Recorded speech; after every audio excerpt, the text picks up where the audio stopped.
करेंगे हमारी क्लासों में। अभी जस्ट ये डिजीज कंडीशन कैसे बनती है, क्यों बनती है, वो ही हम डिस्कस कर रहे हैं।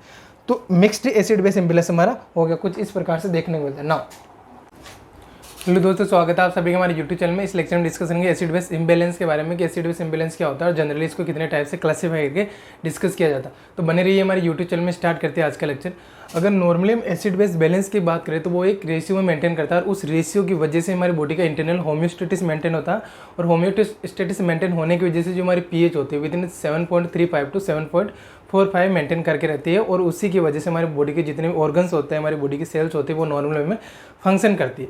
तो जो हमारी बॉडी का नॉर्मल एसिड बेस का रेशियो होता है उसमें कुछ अल्ट्रेशन आ जाता है, कुछ चेंजेस आ जाता है, उसी कंडीशन को हम क्या बोलते हैं, एसिड बेस इम्बैलेंस। तो जनरल अगर डेफिनेशन की बात करें कि एसिड बेस इम्बैलेंस क्या होता है, तो अल्ट्रेशन और we can say changes in acid base ratio. जो हमारी बॉडी में एसिड कंटेंट होते हैं, हमारी बॉडी के जो एल्कलाइन कंटेंट होते हैं उनका एक रेशियो होता है, उस रेशियो में चेंजेस आ जाता है। सम टाइम वो एसिडिक हो जाता है, सम टाइम वो बेसिक हो जाता है, एल्कलाइन हो जाता है। उस कंडीशन को हम क्या बोलते हैं, एसिड बेस इम्बैलेंस। नाउ तो नॉर्मल हमारी बॉडी का एसिड बेस रेशियो कितना होता है, जब हमें पता होगा कि नॉर्मल रेंज, तभी हम आइडेंटिफाई कर पाएंगे कि वो रेशियो इम्बैलेंस हो गया। तो नॉर्मल एसिड बेस रेशियो क्या होता है, तो हमारी बॉडी में एसिड बेस रेशियो रहता है 1:20। अगर इसको जस्ट अपोजिट बोल रहे हैं हम, तो बेस एसिड रेशियो क्या रहेगा, इसका जस्ट अपोजिट हो जाएगा 20:1। तो ये हमारे बॉडी का एसिड बेस रेशियो रहता है और इसको एक इंडिकेटर के द्वारा भी इंडिकेट किया जाता है। जैसे एसिड अगर हम बात करें, जो हमारा होम्योस्टेटिस मेंटेन करने के लिए मेनली रोल प्ले करता है, वो होता है कार्बोनिक एसिड। तो carbonic acid is to bicarbonate SCO3। तो इसका रेशियो भी समटाइम पूछ लिया जाता है। इसका रेशियो भी सेम यही होता है ना, कि हमारे जो ब्लड के अंदर होम्योस्टेटिस मेंटेन करने के लिए जो रोल प्ले करता है वो हमारा एक तो कार्बोनिक एसिड हो गया और सेकंड वन जो बेस होता है वो हमारा बाइकार्बोनेट होगा। तो इन दोनों का रेशियो क्या रहता है, तो वो सेम इसी तरह से इंडिकेट किया जाता है कि हमारे कार्बोनिक एसिड एंड बाइकार्बोनेट का क्या रेशियो रहता है, 1:20। तो ये भी आपको याद रखना। तो इसी प्रकार से रेशियो मेंटेन करके रखना होता है और उसी वजह से हमारी बॉडी में जो हमारे सेल्स होते हैं, हमारे ऑर्गन होते हैं, वो नॉर्मल में फंक्शन करते हैं। अब इस रेशियो में अल्ट्रेशन आ गया। अब अल्ट्रेशन क्या आया कि सम टाइम वो एसिड की तरफ बढ़ गया, सम टाइम वो बेस की तरफ बढ़ गया। तो उसे ही हम फर्दर क्लासीफाई करके डिस्कस करते हैं। तो जैसे कि एसिड की तरफ बढ़ गया, जनरली हमारी बॉडी के अंदर एसिड बढ़ गया, तो उसके लिए कौन कौन सी टर्मिनोलॉजी यूज करते हैं, तो वो एक बार डिस्कस कर लेते हैं। उसके बाद हम क्लासिफिकेशन की तरफ बढ़ेंगे। तो नॉर्मली हमारी बॉडी में जब एसिड का लेवल बढ़ गया तो उसे हम क्या बोलेंगे, एसिडीमिया, क्योंकि ब्लड के अंदर हमारे एसिड का लेवल है। तो acid word for the acid and emia word for the blood. Blood के अंदर एसिड का लेवल बढ़ गया तो उसे हम क्या बोलेंगे, एसिडीमिया। उसी की वजह से हमारी बॉडी में क्या बढ़ गई, एसिडिटी। तो ये टर्म भी यूज कर सकते हैं कि हमारी बॉडी में क्या होगा, एसिडिटी बढ़ गई। और एक डिजीज कंडीशन में भी वर्ड यूज करते हैं, वो बोलते हैं हम एसिडोसिस, की हमारी बॉडी में एसिडोसिस का एनवायरमेंट होगा। तो तीनों चारों टर्मिनोलॉजी एक ही है। वही इसका जस्ट अपोजिट हम बात करेंगे, हमारी बॉडी के अंदर एल्कलाइन का लेवल बढ़ गया, हमारी बॉडी में बेस का लेवल बढ़ गया, हमारा एनवायरमेंट एल्कलाइन हो गया पूरा, तो उसे हम क्या बोलेंगे, एल्केलीमिया। हमारी बॉडी में alkalemia word for the alkaline word for the base and emia word for the blood. तो ब्लड के अंदर एल्कलाइन का लेवल बढ़ गया, ब्लड के अंदर बेस का लेवल बढ़ गया, उसे हम क्या बोलेंगे, एल्केलीमिया।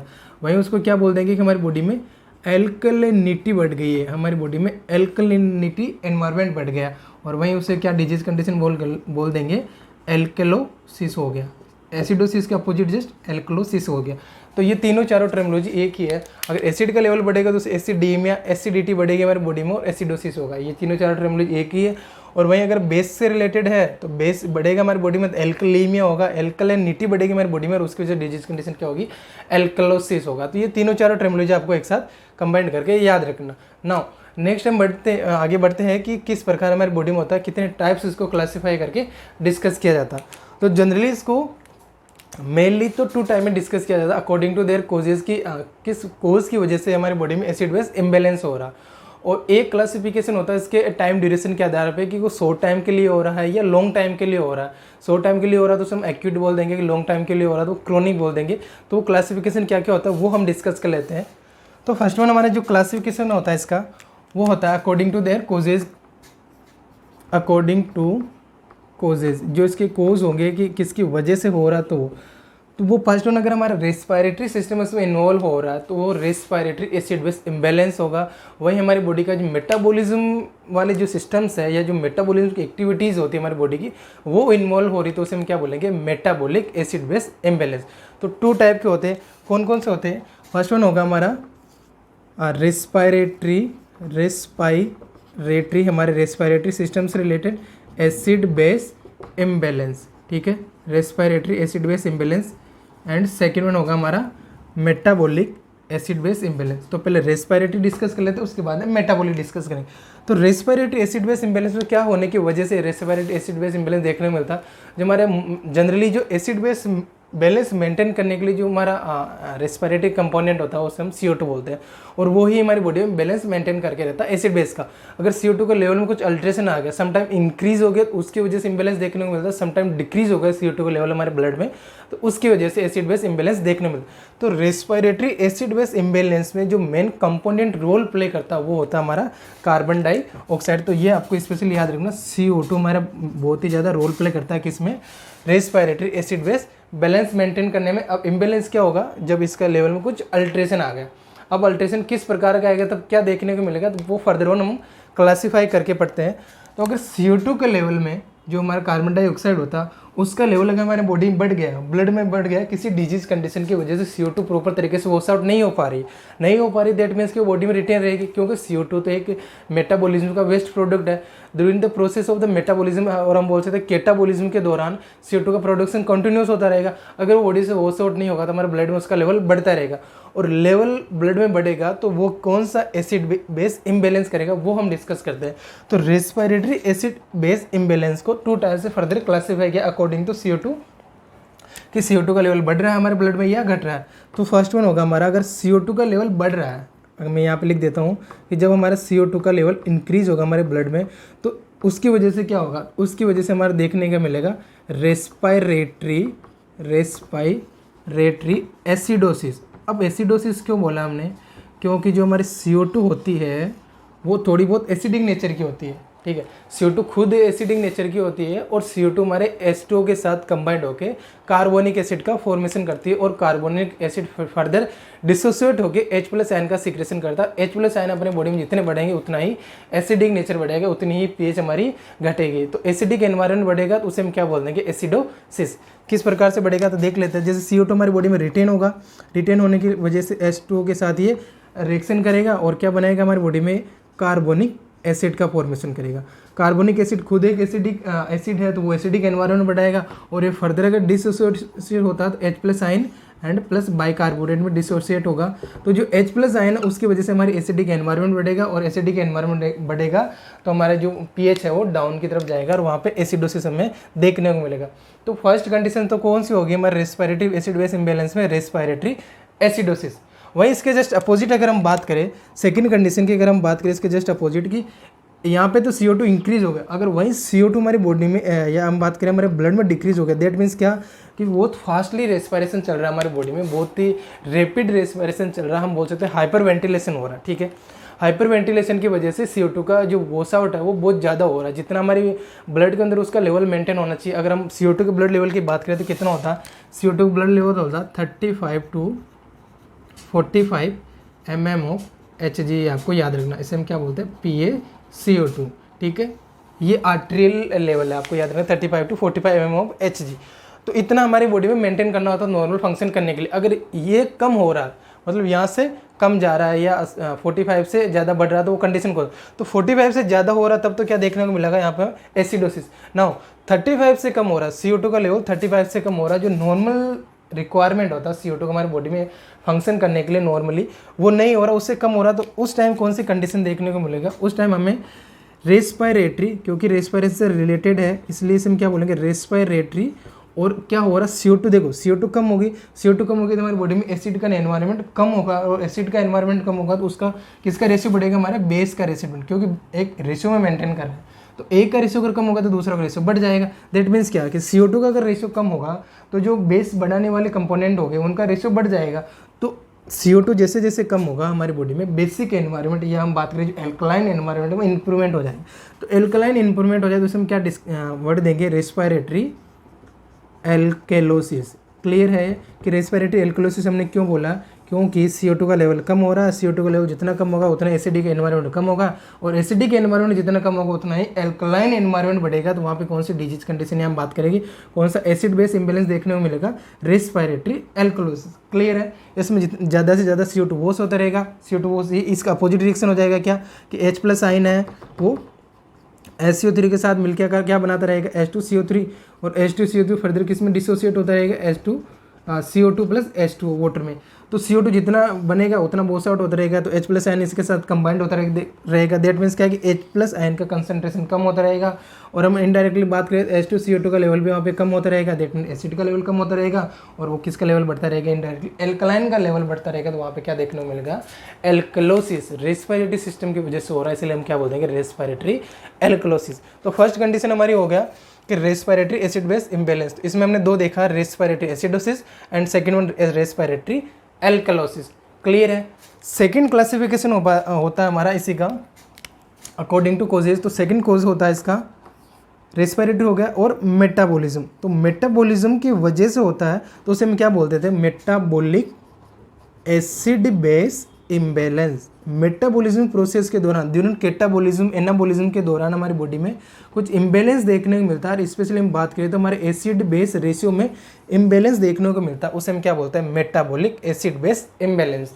ठीक है। अब मेटाबॉलिज्म में कौन कौन से सिस्टम रोल प्ले करते हैं, तो हमारा gastrointestinal system role play करता है, हमारी किडनीज उसमें रोल प्ले करते हैं, रीनल सिस्टम जिसे हम बोलते हैं, और हमारा जो लीवर है वो रोल प्ले करता है, हमारी बॉडी के बहुत सारे सिस्टम उसमें रोल प्ले करते हैं। तो जो एक कंपोनेंट होता है, जैसे यहाँ पर रेस्पिरेटरी सिस्टम एक कंपोनेंट हमने देखा था CO2, तो वहाँ पे कौन सा कंपोनेंट मेनली रोल प्ले करता है, एसिड बेस रेशियो मेंटेन करने में, या हम बात करेंगे एसिड बेस बैलेंस मेंटेन करने में कौन सा कंपोनेंट रोल प्ले करता है, तो वो होता है हमारा बाइकार्बोनेट।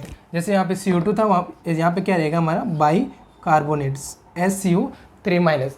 तो ये बाइकार्बोनेट क्या, ये इसी तरह काम करेगा, जैसे जैसे हमारी बॉडी के अंदर बाइकार्बोनेट का लेवल बढ़ता रहेगा, यहाँ पे CO2 का लेवल बढ़ रहा था, वैसे वैसे यहाँ पे अगर बाइकार्बोनेट का लेवल बढ़ता रहेगा तो वो हमारी बॉडी में क्या करेगा, एल्कलोसिस करेगा। ये आपको याद रखना, CO2 एल्कलाइन एसिडोसिस का, जब CO2 बढ़ रहा था तो एसिडोसिस हो रहा, क्योंकि वो खुद एक एसिडिक नेचर का एसिडिक एनवायरनमेंट बढ़ा रहा। जबकि हमारा जो बाइकार्बोनेट बढ़ेगा तो हमारी बॉडी में एल्कलोसिस होगा, एल्कलाइन एनवायरनमेंट बढ़ेगा। इसके पीछे क्या रीजन है, क्योंकि ये क्या है, बेस है। जो बाइकार्बोनेट है हमारे सामने SCO3-, वो क्या है, एक बेस है। तो जितना बेस का एनवायरनमेंट बढ़ेगा उतना ही हमारी बॉडी में एल्कलिनिटी बढ़ेगी, और जितनी एल्कलिनिटी बढ़ेगी वहीं पे क्या देखने मिलेगा, एल्कलोसिस देखने मिलेगा। तो ये हम डिस्कस करते हैं। तो फर्दर इसको 2 टाइप से क्लासीफाई करेंगे, कैसे, वही से हम इस तरह जो हमारा रेस्पिरेटरी इम्बेलेंस था उसी तरीके से। तो फर्स्ट वन क्या होगा हमारा, क्योंकि मेटाबॉलिज्म की वजह से हो रहा है इसलिए हम इसको क्या नाम देंगे, मेटाबॉलिक। और क्या हो रहा है, अगर SCO3 का लेवल बढ़ेगा दैट मीन्स कि एसिडिक एनवायरनमेंट बढ़ रहा है, सॉरी एल्कलाइन एनवायरनमेंट बढ़ रहा है। एल्कलाइन एनवायरनमेंट बढ़ रहा है दैट मीन्स क्या, एल्कलोसिस होगा वहाँ पे। तो एल्कलोसिस फर्स्ट कंडीशन कौन सी होगी हमारी, मेटाबॉलिक एसिड बेस इम्बेलेंस में मेटाबॉलिक एल्कलोसिस। और ये क्यों हो रहा, because of increased level of SCO3। हम SCO3 क्या है हमारा, बाइकार्बोनेट जो कि एक बेस है, बाइकार्बोनेट जो कि क्या है, एक बेस है एल्कलाइन। तो जैसे जैसे SCO3 का लेवल बढ़ता रहेगा वैसे वैसे हमारी बॉडी में मेटाबॉलिक एल्कलोसिस होता रहेगा। अब ये क्यों बढ़ता है वो हम जब डिटेल से डिस्कस करेंगे, पर्टिकुलर को मेटाबॉलिक एल्कलोसिस, मेटाबॉलिक एसिडोसिस, उनमें डिस्कस करेंगे। फिर भी मैं आपको बता दूं, जो मैंने आपको मेटाबॉलिज्म में रोल प्ले करते हैं, जैसे हमारे GI सिस्टम हो गया, हमारा पेंक्रियाज हो गया, हमारे जो लीवर्स हो गया, या हम बात करें हमारे जो किडनीज हो गए, रीनल सिस्टम हो गया, तो वो सारे रोल प्ले करते हैं। तो उनमें कहीं ना कहीं डिफॉर्मिटी, डिजीज कंडीशन देखने को, जैसे ये प्रॉब्लम हमें देखने को मिलेगी। तो वो हम फर्दर कोजेज में डिस्कस करेंगे कि मेटाबॉलिक एल्कलोसिस का क्या कोज बनता है और मेटाबॉलिक एसिडोसिस का क्या कोज बनता है। लेकिन मेन कंपोनेंट है वो आपको याद रखना है कि वहाँ पे अल्टीमेटली SCO3 या हम बात करें बाइकार्बोनेट का लेवल अल्टर होता है, और उसकी वजह से हमारे यहाँ पे मेटाबॉलिक एसिड बेस इम्बेलेंस देखने को मिलता है। अगर वो बढ़ रहा है तो हमारे क्या देखने मिलेगा, एल्कलोसिस। जस्ट इसी का अपोजिट, अगर हमारी बॉडी में SCO3 का लेवल घटेगा, SCO3 का लेवल घटेगा दैट मीन्स क्या, एल्कलाइन एनवायरनमेंट क्या होगा, कम होगा। एल्कलाइन एनवायरनमेंट कम होगा तो उधर जो रेशियो है वो किसका बढ़ जाएगा, एसिड का रेशियो बढ़ जाएगा। तो वहाँ पे क्या देखने को मिलेगा, मेटाबॉलिक एसिडोसिस। तो मेटाबॉलिक एसिडोसिस क्यों हो रहा है, बिकॉज ऑफ SCO3 का लेवल क्या हो रहा है, कम हो रहा है, क्योंकि वो एक एल्कलाइन है, और एल्कलाइन का लेवल कम होगा तो एसिड का रेशियो ऑटोमेटिकली बढ़ जाएगा। और वहाँ पे कौन सी डिजीज कंडीशन देखने को मिलेगी हमें, वो डिजीज कंडीशन होगी हमारी मेटाबॉलिक एसिडोसिस, मेटाबॉलिक एसिडोसिस। ये आपको याद रखना है कि जैसे जैसे बाइकार्बोनेट का लेवल कम होगा वैसे वैसे हमें क्या देखने को मिला, मेटाबॉलिक एसिडोसिस देखने को मिला। तो यहाँ पे 4 मेन डिजीज कंडीशन हमारे सामने निकल के आए। ये हम बात करेंगे 4 मेन एसिड बेस इम्बेलेंस हमारे सामने निकल के आए। वो कौन कौन से हो गए? फर्स्ट वन हो गया हमारा रेस्पिरेटरी एसिडोसिस, जो क्यों हो रहा है? क्योंकि हम CO2 का लेवल बढ़ने की वजह से हो रहा है। रेस्पिरेटरी एल्कलोसिस, CO2 का लेवल डाउन होने की वजह से हो रहा है, second condition. And third condition कौन सी होगी? मेटाबॉलिज्म में, तो मेटाबॉलिक एल्कलोसिस। मेटाबॉलिक एल्कलोसिस क्यों हो रहा है हमारी बॉडी में? SCO3 का लेवल बढ़ने की वजह से। एंड फोर्थ कंडीशन क्यों हो रही है हमारी मेटाबॉलिक एसिडोसिस क्यों हो रही है? Because of decrease SCO3 level. तो 4 मेन हमारे एसिड इम्बेलेंस यहाँ पे देखने को मिलते हैं अकॉर्डिंग टू देयर कॉजेज। यहाँ पर रेस्पिरेटरी सिस्टम्स की वजह से हो रहा है, CO2 की वजह से, स्पेशली हम बात करें कंपोनेंट की तो, और यहाँ पे मेटाबॉलिज्म की वजह से हो रहा है, स्पेशली कंपोनेंट की बात करें तो SCO3। तो आपको ये कंपोनेंट स्पेशली याद रखना है, स्पेसिफाई करके याद रखना है कि रेस्पिरेटरी सिस्टम में CO2 मेन रोल प्ले करता है एसिड बेस इम्बेलेंस मेंटेन करने में, और मेटाबॉलिज्म के दौरान या मेटाबॉलिक एसिड इम्बेलेंस में कौन रोल प्ले करता है? हमारा SCO3, हमारे जो बाइकार्बोनेट होता है वो रोल प्ले करता है। तो ये तो हमारा हो गया first according to their causes. अच्छा, यहीं पे मैं आपको एक क्लियर कर देता हूँ कि इसका जो थर्ड वन क्लासिफिकेशन होगा वो मिक्स्ड टाइप का होता है। दैट मीन्स कि वहाँ पे respiratory acidosis with metabolic acidosis देखने को मिलता है समटाइम, और वहीं पे metabolic alkalosis with respiratory alkalosis देखने को मिलता है। तो कुछ मिक्स्ड टाइप के कंडीशंस भी होती है, तो वो भी मैं आपको जस्ट बता देता हूँ। तो थर्ड क्लासिफिकेशन अगर हम बात करें इसी का, ये रेयरली देखने को मिलता है, बट हम बिकॉज ऑफ कि हम क्लासिफिकेशन डिस्कस करें तो उसको भी एक बार कवर कर लेते हैं। तो mixed acid base imbalance. Mixed acid base imbalance means क्या होगा कि उसमें रेस्पिरेटरी सिस्टम भी पार्टिसिपेट कर रहा है और हमारा मेटाबॉलिक सिस्टम भी पार्टिसिपेट करता है, और यहीं पे कंपनसेटरी मैकेनिज्म भी काम करता है जो मिक्स्ड टाइप का होता है।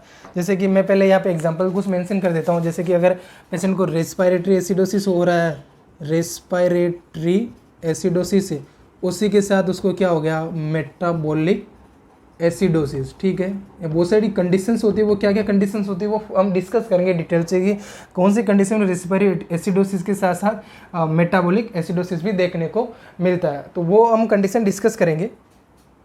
वहीं जैसे अगर हम एल्कलोसिस की बात कर रहा हूँ मैं, तो रेस्पिरेटरी एल्कलोसिस या मेटाबॉलिक एल्कलोसिस के साथ में हमें रेस्पिरेटरी एल्कलोसिस देखने को मिलता है। दैट मीन्स कि दोनों कंडीशन हमें साथ में देखने को मिल रही। तो मेटाबॉलिक एल्कलोसिस, तो दोनों कंडीशन मतलब मिक्स्ड टाइप का हो गया कि रेस्पिरेटरी एसिडोसिस भी है और मेटाबॉलिक एसिडोसिस भी है, मेटाबॉलिक एल्कलोसिस भी है और रेस्पिरेटरी एल्कलोसिस भी है, तो दोनों कंडीशन देखने को मिल रही है। अच्छा, एक एग्जांपल की अगर हम बात कर लेते हैं तो रेस्पिरेटरी एल्कलोसिस और मेटाबॉलिक एल्कलोसिस कैसे होता है? तो जब हमारी देखो, रेस्पिरेटरी एल्कलोसिस तो कब होगा? कंडीशन यही जाना हमें, रेस्पिरेटरी एल्कलोसिस कब होगा? जब CO2 का लेवल कम होगा। ठीक है, और मेटाबॉलिक एसिडोसिस कब होगा? जब हमारी बॉडी में जो बाइकार्बोनेट है उसका लेवल कम होगा। ठीक है, ये दो कंडीशन आपके सामने आ गई। नाउ इसका कोज हम एक एग्जांपल डिस्कस कर लेते हैं। रेस्पिरेटरी एल्कलोसिस और मेटाबॉलिक एल्कलोसिस दोनों एक साथ कब देखने को मिलते हैं? जब कोई पोस्ट ऑपरेटिव पेशेंट है तो उसका कुछ पेन हो रहा है, पेन की वजह से उसको हाइपर वेंटिलेशन करना पड़ रहा है। ठीक है, पेन को मैनेज करने के लिए उसको डीप ब्रीथ या फास्ट ब्रीथिंग करना पड़ रहा है, हाइपर वेंटिलेशन करना है। तो हाइपर वेंटिलेशन की वजह से तो क्या हो रहा है, उस पेशेंट का CO2 बॉडी से वॉश आउट हो रहा है, CO2 का लेवल कम हो रहा है। लेवल कम होने की वजह से तो पहली कंडीशन कौन सी देखने को मिलेगी? Respiratory alkalosis. ठीक है, और सेकंड कंडीशन उसी पेशेंट का एनजी सक्शन चल रहा है, नेजोगैस्ट्रिक सक्शन चल रहा है, और नेजोगैस्ट्रिक सक्शन के दौरान जो हमारा एसिड होता है, HCl होता है, हाइड्रोक्लोरिक क्लोराइड एसिड का क्या होगा? ज़्यादा से ज़्यादा सक्शन के दौरान वॉश आउट हो जाएगा, वो उसका लेवल बॉडी में कम होगा। तो वहाँ पे क्या होगा कि एसिड का लेवल कम होगा, जो हमारा हाइड्रोक्लोराइड HCl का लेवल कम होगा, तो उसकी वजह से तो वहाँ पे क्या देखने को मिलेगा? एल्कलोसिस। मेटाबॉलिक, बिकॉज ऑफ कि GI सिस्टम में इन्वॉल्व हो रहा, तो वहाँ पे तो मेटाबॉलिक एसिडोसिस आएगा, और CO2 ज़्यादा से ज़्यादा वॉश आउट हो रही बिकॉज ऑफ हाइपर वेंटिलेशन, है ना। तो वहाँ पे क्या? Respiratory acid. तो दोनों कंडीशन एक साथ देखने को मिल रही है। किसमें? कोई पोस्ट ऑपरेटिव पेशेंट है जो पेन की वजह से हाइपर वेंटिलेशन कर रहा है, साथ ही उसके एनजी सेक्शन चल रहा, तो दोनों कंडीशन एक साथ हमें देखने को मिल रही है। तो ये फर्दर ऑन हम एग्जाम्पल डिटेल से डिस्कस करेंगे हमारी क्लासों में। अभी जस्ट ये डिजीज कंडीशन कैसे बनती है, क्यों बनती है, वही हम डिस्कस कर रहे हैं। तो मिक्स्ड एसिड बेस इम्बेलेंस हमारा हो गया, कुछ इस प्रकार से देखने को मिलता है। नाउ इसी में हमारे को देखने मिलते हैं कंपनसेटरी मैकेनिज्म। कंपनसेटरी मैकेनिज्म क्या होता है कि जैसे मैंने ऑलरेडी आपको बताया कि हमारी बॉडी में 3 रेगुलेटर्स होते हैं, बफर सिस्टम होता है, हमारे लंग्स होते हैं, हमारी किडनीज होती है, तो तीनों एक दूसरे के साथ कोरिलेट करके कोऑर्डिनेट करके काम करते हैं। जब एक डिक्रीज हो रहा तो दूसरा बढ़ाता और बढ़ा के हमारे पीएच को इन बिटवीन 7.35 टू 7.45 के बीच में मेंटेन करते हैं। एक सिस्टम में कुछ प्रॉब्लम हो गई तो दूसरा सिस्टम एक्टिवेट होकर उस बैलेंस को मेंटेन करता है या इस रेशियो को मेंटेन करके चलता है, उसे हम क्या बोलते हैं, कंपनसेटरी। कंपनसेटरी मीन्स क्या कि एक की क्षतिपूर्ति दूसरा सिस्टम कर रहा है हमारी बॉडी को नॉर्मल मेंटेन करने के लिए या इंटरनल होम्योस्टेटिस मेंटेन करने के लिए एक सिस्टम दूसरे सिस्टम को सपोर्ट करके मेंटेन कर रहा है, तो उसे हम क्या बोलते थे, कंपनसेटरी मैकेनिज्म। तो वो भी देखने को मिलता है। तो अगर अनकम्पनसेटरी है, मतलब कोई कंपनसेशन नहीं चल रहा, एक सिस्टम हो रहा तो उसी की वजह से देखने को मिलता है, उसे हम अनकम्पनसेटरी बोल देंगे। और कुछ पार्शियल कंपनसेशन चल रहा है कि पार्शियल मीन्स कि रेस्पिरेटरी अगर कुछ प्रॉब्लम हुई तो वहाँ पे मेटाबॉलिक प्रॉब्लम आके या मेटाबॉलिक, जैसे अगर सपोज करें कि रेस्पिरेटरी एसिडोसिस हुआ, ठीक, रेस्पिरेटरी एसिडोसिस हुआ मतलब एसिड का लेवल बढ़ने लगा, तो वहाँ पे मेटाबॉलिक जो एल्कलाइन है वो अपना लेवल बढ़ाने स्टार्ट कर देगी। जो मेटाबॉलिक सिस्टम होगा वो हमारी बॉडी में एल्कलाइन एनवायरमेंट बढ़ाएगा, क्योंकि एसिड एनवायरमेंट बढ़ेगा तो एल्कलाइन एनवायरमेंट, दोनों का लेवल अब नॉर्मल होगा, लेकिन ये जो रेशियो है वो एक नॉर्मल वे में मेंटेन करने की वो कोशिश करेगी, उसे हम बोल देंगे पार्शियल कंपनसेशन। वहाँ पे पीएच अब नॉर्मल रहेगी। जबकि अगर फुली कंपनसेटेड होगा, फुली कंपनसेटेड मीन्स क्या कि वो दोनों एक दूसरे को सपोर्ट करके, कौन दोनों, रेस्पिरेटरी सिस्टम और मेटाबॉलिक सिस्टम, दोनों एक दूसरे को सपोर्ट करके पीएच को 7.35 टू 7.45 के बीच में लेके आ जाएंगे। दैट मीन्स क्या, फुली कंपनसेट हो गया। फुली कंपनसेट हो गया मीन्स कि पीएच को एक बैलेंस के बीच में मेंटेन कर रहे हैं, जबकि खुद की वैल्यू अब नॉर्मल हो जाएगी। तो वो भी हम डिटेल से डिस्कस करेंगे कि हमारी बॉडी में कंपनसेटरी मैकेनिज्म किस प्रकार से काम करता है। तो अभी जस्ट आपको ये याद रखना, 4 यहाँ पे डिसऑर्डर निकल के आए हमारे सामने, acid base imbalance, respiratory acidosis, respiratory alkalosis, इनके कोज क्या होते हैं, क्यों हमारे डिजीज यहाँ पे देखने को मिलते हैं। वही मेटाबॉलिक एसिडोसिस और मेटाबॉलिक एल्कोलिसिस, तो ये किस प्रकार से हमारी बॉडी में हैपनिंग होती है। नाउ इनके पर्टिकुलर कोज क्या होता है कि ऐसा ही होता है, तो वो हम डिटेल्स और फर्दर क्लासों में डिस्कस करेंगे। अभी आपको ये याद रखना। सेकंड मैंने आपको टाइम ड्यूरेशन के आधार पर बताया कि टाइम ड्यूरेशन के आधार पर भी हमारी बॉडी में क्लासिफिकेशन होता है, अकॉर्डिंग टू पीरियड की कितने टाइम के लिए रहता, तो हम उसको 2 टाइप से क्लासीफाई कर देते हैं। 2 टाइप कौन कौन से, एक तो एक्यूट एसिड बेस इम्बैलेंस, ठीक है, जो कि शॉर्ट टाइम के लिए चलेगा और बहुत शॉर्ट टाइम के लिए होता है, लेकिन एक डेंजरस होता है एक्यूट टाइप का। वहीं अगर हम सेकंड क्लासिफिकेशन की बात करें तो वो कौन सा होगा हमारा, क्रोनिक एसिड बेस इम्बैलेंस, ठीक है, क्रोनिक एसिड बेस इम्बैलेंस। ये भी इसी प्रकार देखने को मिलता है हमें, लेकिन एक टाइम ड्यूरेशन के आधार पे कि कौन सा फास्टली वाला बहुत रैपिड तरीके से होता है और डेंजरस टाइप का होता है, तो उस इम्बैलेंस को हम क्या बोलते हैं, एक्यूट एसिड बेस इम्बैलेंस। अब वो कोई से भी हो सकता है, रेस्पिरेटरी एसिडोसिस भी हो सकता है, रेस्पिरेटरी एल्कोलिसिस हो, या मेटाबॉलिक एल्कोलिसिस भी होता है, मेटाबॉलिक एसिडोसिस। जो एक्यूट टाइप का होता है मोस्टली ये हम जो फ्रिक्वेंटली हमें देखने को मिलता है वो रेस्पिरेटरी सिस्टम से रिलेटेड देखने को मिलता है, ये आपको याद रखना।